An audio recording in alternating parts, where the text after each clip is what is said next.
일본의 조치로 시작된 한일 간 무역 분쟁. 이제 5개월째 접어들고 있습니다. 무역 분쟁 초기 언론에 등장했던 소위 전문가라는 타이틀을 단 채 부정적인 목소리를 내던 사람들도 많이 줄어든 모습인데요. 실제로 한국에 유리하게 전개되는 양상입니다. 물론 무역 분쟁의 승자는 없습니다. 일본의 피해가 더 컸고 우리가 적었다는 것이지 없다는 것은 아닙니다. 따라서 개인적으로 저는 호불호의 관점을 벗어나서 언젠가는 양국 관계가 정상화되어야 한다고 생각합니다. 외교는 어디까지나 국익적 관점에서 접근하는 게 맞지 않을까, 저는 그렇게 생각합니다. 한 가지 바람이 있다면 이번을 기회 삼아 우리의 부품 소재 산업이 도약을 하는 겁니다. 아무튼 한일 관계 정상화를 방해하는 것, 바로 일본의 극우화된 정치 양태와 구조입니다. 한일 관계가 개선되지 않는 건 결코 우리 탓이 아닙니다. 바로 일본, 정확하게는 일본의 후진적 정치 때문입니다. 일본의 정치는 한일 관계를 넘어 일본 스스로를 망가뜨리고 있는 주범입니다. 많은 분들이 잘 아시겠지만 한일 무역 분쟁으로 가장 큰 타격을 입은 분야는 관광과 식품 분야입니다.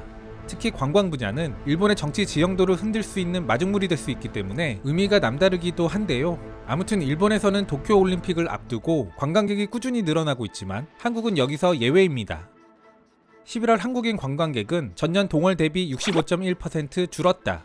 감소세는 5개월 연속 이어졌으며 하락폭은 10월의 65.5%와 비슷한 수준. 다만 1월에서 11월 전체 외국인 관광객은 전년 동기 대비 2.8% 증가했다. 일본 정부는 현재 한국 관광객은 줄었지만 1월에서 11월 누적으로 보면 전체적으로 늘었다는 방어적 평가를 합니다. 그러나 이는 통계를 반쪽만 보는 겁니다. 실제 한국 관광객의 감소로 인해 전체 방일 관광객은 전년 동월 대비 감소했습니다. 일본을 향하는 외국인 관광객이 증가 추세에 있다는 점을 감안할 때 한국인들의 감소가 일본을 향하는 관광객 전체의 숫자를 감소시키는 위력을 보이는 겁니다. 여기에 다른 국가의 관광객이 대체한다 해도 지방에 미치는 영향력은 미미합니다. 일본에는 지방 경제를 한국 관광객에 의존하는 곳이 많은데요. 이 때문에 전체 관광객 숫자보다 한국인 숫자가 중요한 지역이 널렸습니다. 오이타현은 하늘길 자체가 막히면서 10월 한국인 관광객이 90% 정도 감소했다. 베프 골프클럽은 한국인 관광객이 9월 이후 아예 제로가 되었다. 이러한 현상은 전국 곳곳에서 나타나는 현상이다. 이는 한국인들이 찾는 일본 관광지의 경우 전국에 퍼져 있기 때문이다. 그렇다면 관광 분야만 이럴까요? 전체적으로는 어떨까요? 이는 11월 한일 간 무역 수지의 전체적인 진행 상황이 그대로 드러납니다. 일본 재무성이 발표한 11월 무역 통계에 따르면 수출은 전년 동월 대비 7.9% 감소. 무역 수지는 2개월 만에 다시 적자로 돌아섰다. 전체적으로 수출이 줄었지만 한국의 경우 17%로 크게 줄어들었다. 한국의 산업통상자원부에 따르면 11월 대일 수출액은 전년 동월 대비 10.9% 감소. 대일 수입은 18.5% 감소했다. 이로써 대일 무역 적자는 역대 최저치로 줄어들었다. 한일 양국 간에는 통계 산정 방식과 더불어 수치 보정 방식에서 조금 다를 수 있기 때문에 우리 통계와는 다소 차이가 나기는 합니다만, 다만 통계를 통한 결론 도출은 다르지 않습니다. 결국 이런 결과를 만들어낸 것은 현실을 정확하게 분석, 평가하지 못한 일본 정치의 실패입니다. 한국인들이 갖고 있는 일본은 치밀하고 정확하다 라는 고정관념은 어디서 왔을까요? 이는 두 가지 측면에서 고찰해볼 필요가 있습니다. 하나는 식민시대의 잔재이고 다른 하나는 과거 일본 관료들이 보여줬던 그들의 실제 능력입니다. 여기서 우리가 주목할 부분이 바로 일본 관료 사회의 위축입니다.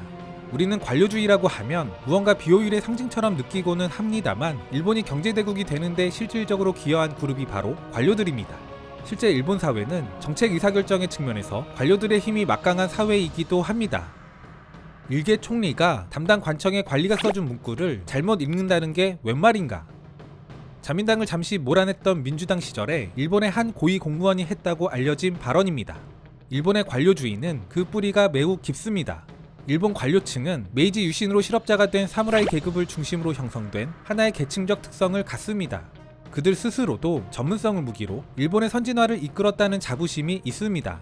현대사회에 들어서면서 다양한 직업은 물론이고 사회적으로 성공한 길도 많아졌지만 여전히 일본의 기성세대를 관통하는 사회적 성공의 루트는 도쿄대를 나와 공무원이 되는 길입니다. 우리도 공무원 붐이 일어나면서 이것이 과연 한국 사회에 도움이 되는 것이냐는 문제 제기가 있습니다. 다만 우리의 경우 직업적 안정성을 원하는 세태가 반영되는 것이라는 점에서 일본과는 그 결이 조금은 다른 측면이 있습니다. 아무튼 그런데 일본은 기술적, 국익적 관점에서 움직이는 일본 관료층을 정치화시켰습니다. 아베 정권은 총리실 직속으로 인사국을 신설합니다. 공무원 인사를 각 부처에서 하던 것을 바꾼 것인데요. 여기에 인사 방식도 바꿔 부처에서 올린 단수안을 형식적으로 추인하는 것을 넘어 복수안을 추천받아 임명하도록 했습니다. 결과적으로 그들은 일본 공무원 사회를 일본의 국익보다 정치적 계산을 먼저 하게 만든 겁니다. 이러한 정치를 개선하려면 결국 일본 국민들이 바꿔주는 게 근본적인 방법일 겁니다. 그러나 일본은 선진국들 중에서도 최악의 정치 관심도를 갖고 있는 국가입니다. 이번 선거는 여야 모두 패배다. 48.8%라는 참여한 선거 투표율은 1995년 44.52%에 이은 전후 두 번째로 낮은 투표율, 50%가 넘는 국회의원을 당선시킨 자민당의 절대 득표율은 불과 20%에 불과하다. 여기에는 일본 특유의 문화가 작용하는 측면도 있는데요. 이는 주제를 벗어나는 만큼 나중에 따로 다루도록 하겠습니다. 아무튼 여기에 일본 정치권도 일반 국민들의 정치 참여를 실효적으로 독려하지 않습니다. 오히려 무관심하길 바라는 게 바로 현 일본 정권. 이것을 상징적으로 드러내는 것이 개선되지 않고 있는 일본의 투표용지입니다. 일본에서 국회의원 투표를 하기 위해서는 해당 국회의원의 이름을 한자와 히라가나 모두 적어내야 합니다. 우리 같은 쉬운 한글도 아니고 같은 한자라도 발음이 다른 경우도 수두룩한 일본에서 이는 투표 참여율을 끌어내리는 주요 원인 중 하나이기도 합니다. 이에 대한 우익들의 관점을 알 수 있는 단적인 발언. 이는 자기가 뽑을 후보의 이름 정도는 알고 있어야 투표권을 행사할 수 있다는 의미다. 일본의 우익 인사이자 로마인 이야기로 우리에게도 잘 알려져 있는 시오노 나나미의 발언입니다. 이 무슨 해괴망측한 논리인지 저로서는 잘 이해가 가지 않는데요. 저는 그냥 정치에 관심을 꺼라 라는 의도로 밖에는 해석되지 않습니다. 일본이 상대적으로 보수적인 사회인 것은 맞지만 우익, 그 중에서도 극우파가 과대대표되고 있는 것도 분명한 현실입니다. 단명했지만 일본의 총리도 역임했던 현 부총리 겸 재무대신인 아소다로, 우리에게는 망원 제조기로 잘 알려져 있는 인물입니다. 시청자분들의 심신안정을 위해 그의 자극적인 망언들을 소개드리지는 않을 건데요. 다만 한 가지 최근에 한 어이없는 발언 하나를 소개드려보자면, 한국이 기업의 자산을 현금화한다면 금융제재가 충분히 가능하다. 이는 한국에 있는 일본 자금을 회수하는 조치를 취할 수도 있다는 위협입니다. 전체적인 뉘앙스는 금융제재를 하면 한국이 국가적인 위기에 빠질 거라는 겁니다. 이런 발언이 왜 나왔을까? 이는 실제 과거에 있었던 일이기 때문입니다. 우리의 IMF 사태는 물론 근본적으로는 누적된 우리 내부의 문제 때문이었지만 그 시작점은 바로 일본계 자금의 갑작스러운 유출이었습니다. 그런데 이러한 최근 발언은 무려 재무대신식이나 되는 사람이 하기에는 현실 감각이 대단히 떨어지는 발언입니다. 그때와 지금의 우리는 완전히 상황이 다릅니다. 최상위권에 달하는 외환보유고를 갖추고 돈이 들어올 곳도 굳이 일본이 아니더라도 많습니다.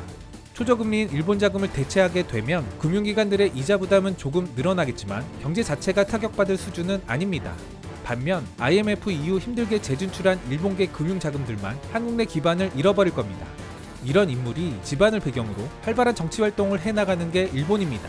일본은 역대 총리 57명 중 절반이 넘는 29명이 세습 정치인, 여기에 현재 자민당 내 30%가 집안의 지역구를 물려받은 의원들, 아베 총리, 아소다로 부총리 역시 마찬가지인데요. 어느 국가나 정치 명망과 집안은 있고 정치 집안에서 자라났다면 정치인이 될 가능성이 상대적으로 높기는 할 겁니다. 그러나 일본은 단순히 성향의 수준을 뛰어넘습니다. 이런 모습들이 바로 현재의 일본을 망치고 있는 겁니다.